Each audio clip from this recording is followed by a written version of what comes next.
Okay, it's 9 p.m. Game time. What do you play? Roguelike games? Or puzzle games? Or even online card games? Those can all be played in 20 minutes. And they seem ideal, right?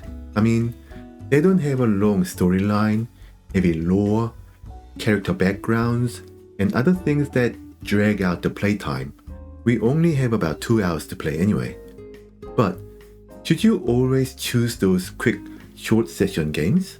Having recently come back to gaming, I have a number of games that immediately popped up as the ones I wanted to revisit. Now, I have literally played hundreds of games in my life, and why do a handful of those games stick in my brain, where others I have just forgotten about? There would be games that I enjoyed back when I played them, but now I have no memory of them, so unless someone tells me the game titles, I wouldn't even remember those games existed.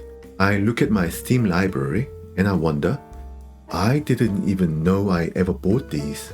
Or, what is this game? I have no idea. What makes the handful of games that still tug at my heartstrings do just that? In my previous video, I've talked about how I've lost my Battle.net account and I had to create a new one. So that means I needed to purchase or repurchase some games from the Blizzard store. My first buy on the new account? Warcraft 3. Not StarCraft, not Diablo, Warcraft 3. Because it is the game that I have the strongest urge to play again. It made me stop and wonder, why this one? Why Warcraft?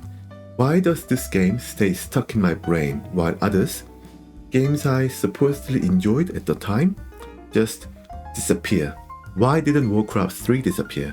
I was eager to find out. I started playing through the single-player campaigns again, and I realized, with a little bit of shock, that back in the day, I never actually finished the single-player storyline. I played the human campaign, then the undead, and then about halfway through the orc missions, I just lost interest. I switched over to PvP and never looked back. Playing the game again this week after all these years, the reason that made me quit the campaigns hit me. It was Arthas.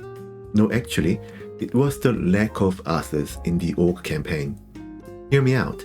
When I was playing through the human campaign, I wasn't just playing. I was really deeply attached to the story of a young prince and a paladin who was supposed to be a shining ray of hope, the knight in shining armor. He was responsible and duty-bound to protect his father's kingdom and its people. We see Arthas meeting up with his old teacher and friend Uther, and another friend, maybe a love interest, Jaina. And, they exchange light-hearted jokes. Welcome, Prince Arthas. The men and I are honored by your presence. And the formalities, Uther. I'm not king yet. It's good to see you. You too, lad. I'm pleased that King Terranus sent you to help me. Father still hopes your patience and experience might rub off on him. It is a father's right to dream, isn't it? Fun times. But soon, things are no longer dandy. Things go from bad to worse really quickly. And Arthas gets more and more corrupted by the darkness. Now, watching him descend into darkness isn't compelling because he's inherently evil. It's compelling because he does it out of a sense of duty, pride, and responsibility. It's a human level of decline that resonates when you've lived a bit of life yourself. Arthas genuinely wants to do good, but it's almost like his fate, his decline, is premeditated. Events after events happen to push Arthas just that much further into darkness. You can't help but feel sorry for him. His decline culminates in him killing his father, the king, at the end of the human campaign, and continues on throughout the undead campaign, where Arthas is reborn as a Death Knight, in stark contrast to what he was once before at Paladin.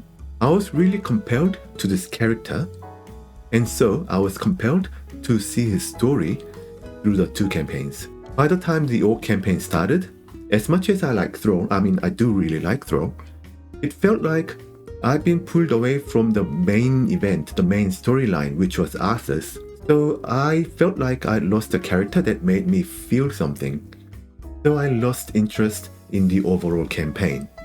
And that's exactly why I quit the single player. It turns out the games that stick with us aren't really the ones with the best mechanics. They are the ones with characters that tug at our heartstrings, like Arthas. We often talk about how busy we are now and how we only have these tiny windows of playtime at nighttime. Oh, that rhymes. Playtime at nighttime. Anyways, because of that, we tend to shy away from the big stories. We tell ourselves we don't have the bandwidth to get involved again. So we settle for something less, something light, something we can put down without a second thought. But if we do that all the time, I think we're doing ourselves a bit of disservice. When we only play games that are easy to put down, we are also playing games that are easy to forget. We're missing out on that incredible gift of memorabilia. You know, those digital memories that actually stay with us for 20 plus years. If a story is strong enough to make you care about a character's soul, to make you feel that weight of duty that Arthas felt, then I think it's worth the investment, even if you can only experience it 30 minutes at a time. We shouldn't deny ourselves the depth of a great story and great characterization just because we can't finish it in one sitting. It's okay if it takes months to see a character's journey through. In fact, maybe that slow burn is exactly what makes the memory stick. It gives the story time to breathe, to settle into the gaps of our actual lives.